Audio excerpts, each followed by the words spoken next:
This is ITV News at 10 with Julie Etchingham.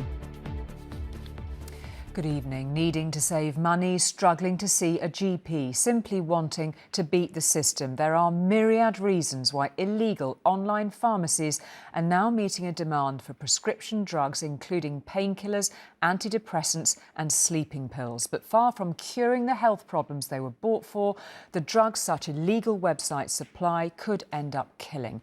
An ITV News investigation has discovered dozens of such sites distributing value packs of drugs, often stronger than advertised, without any dosage notes, completely unchecked by any medic, no prescription necessary. The Health Secretary, Steve Barclay, said his department will examine our findings. They're designed to look as legitimate as possible, but promise to avoid the hassle of refilling your prescription and say they don't ask a million questions. Site after site selling powerful prescription drugs without a prescription. We uncovered dozens of fake pharmacies selling addictive pills meant to treat anxiety, insomnia and chronic pain. Illegal to buy or sell without a doctor's prescription. This is how they arrive. There's no international postage marks, which means it's clearly been sent from within the UK. And inside, packs and packs of pills, but no instructions and nothing about side effects. I was feeling suicidal because I couldn't get what I needed and I couldn't sleep. Lily, a working mum who wants to remain anonymous, was dependent on sleeping pills and turned to these websites after her doctor refused to up her prescription. The need for that drug was just so great, so I'm so desperate for it that I just wiped any sense of risk out of my mind. The GPs made such a fuss about them being controlled drugs. So I was really surprised that you could find them that easily. But what's even more worrying is that these drugs often aren't what they say they are. We sent samples to the Weddinos testing lab in Wales. The results, specially conducted for ITV News, show buying them is like a game of roulette. You can't guarantee what you will actually receive, and taking them could cause serious harm.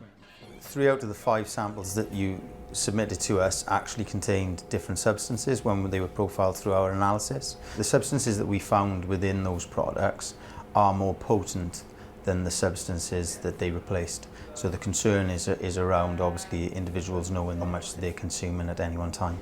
These were the results.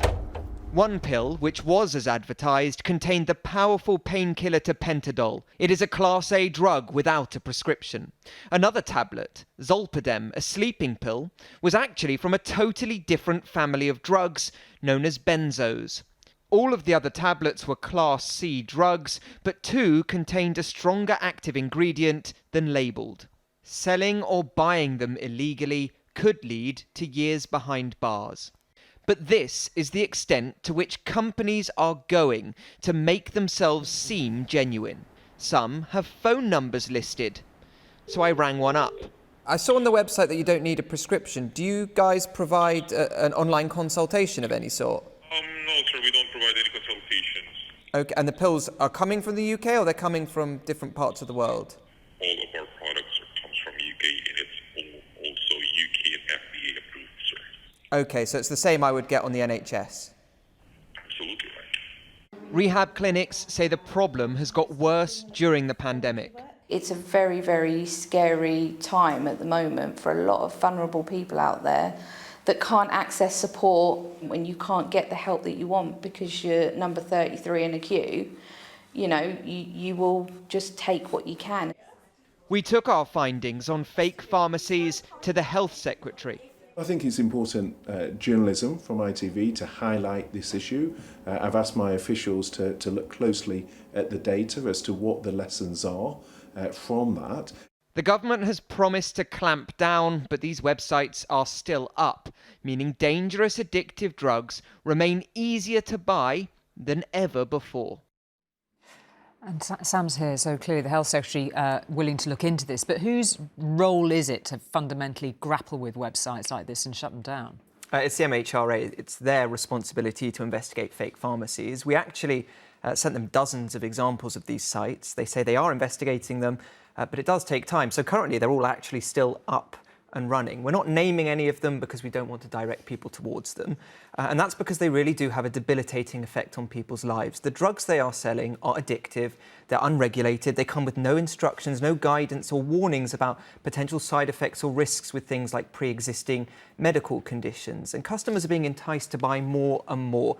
There are big discounts for big orders and promotions are sent out by email. And then, of course, much of the time people aren't even getting the drugs that they ordered, which increases the risk of an overdose because they don't know how much they're supposed to take. There are real questions here about how these websites can operate so brazenly without being shut down. That's horrifying, Sam. Thank you very much indeed for that.